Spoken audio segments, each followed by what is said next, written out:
कर्मवाच्य और नंबर तीसरा कौन सा वाच्य? भाववाच्य। इस प्रकार ये वाच्य कितने प्रकार के होते हैं? 3 प्रकार के होते हैं, कर्तृ, कर्म और भाव। भाई जब भी हम कोई वाक्य पढ़ते हैं तो एक वाक्य में हम ये कह रहे हैं कि या तो कर्ता होगा या फिर कर्ता के साथ कौन होगी? क्रिया। ठीक है। नंबर दूसरी कंडीशन क्या बन सकती है? कर्ता होगा या कर्ता के साथ कर्म होगा या फिर क्या होगी? क्रिया होगी। बात समझ में आ गई? एक पहले सबसे पहले तो वो कंडीशन समझने के वाक्य में होता है। अगर वाक्य कर्तृवाच्य में होगा तो या तो कर्ता और क्रिया होगी या कर्ता कर्म और क्रिया, दोनों में से कोई भी हो सकता है। क्लियर बात ध्यान से समझ आ रहा है? हम कह रहे हैं मान लो यही बात हो तो भैया यहां पर भी हो सकता है, लेकिन यहां कर्ता होगा, कर्म होगा और कौन होगी? क्रिया होगी। तो आवश्यक कौन हो गया? कर्म हो गया। ये बात समझ आ रही है?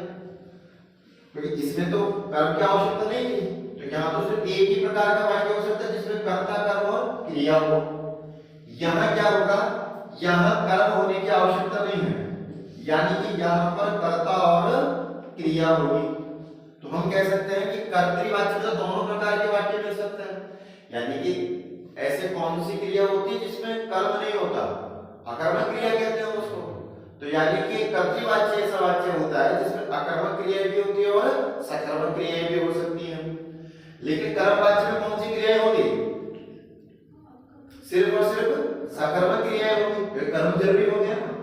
और भाववाच्य में कौन सी क्रियाएं होंगी? अकर्मक क्रियाएं होंगी, क्योंकि उसमें कर्म की आवश्यकता नहीं है।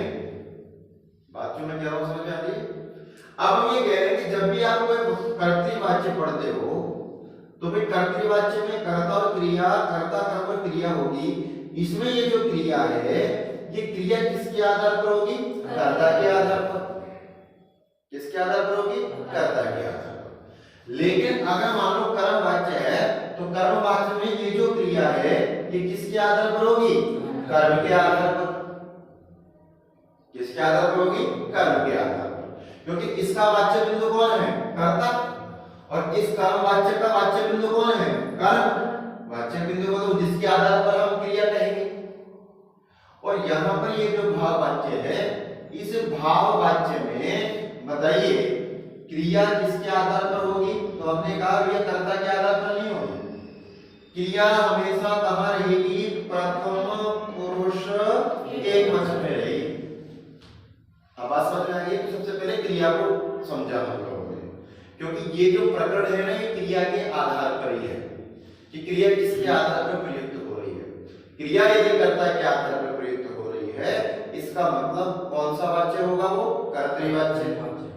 क्रिया यदि कर्म के आधार पर प्रयुक्त हो रही है तो बताओ कौन सा वाच्य होगा? वो कर्मवाच्य।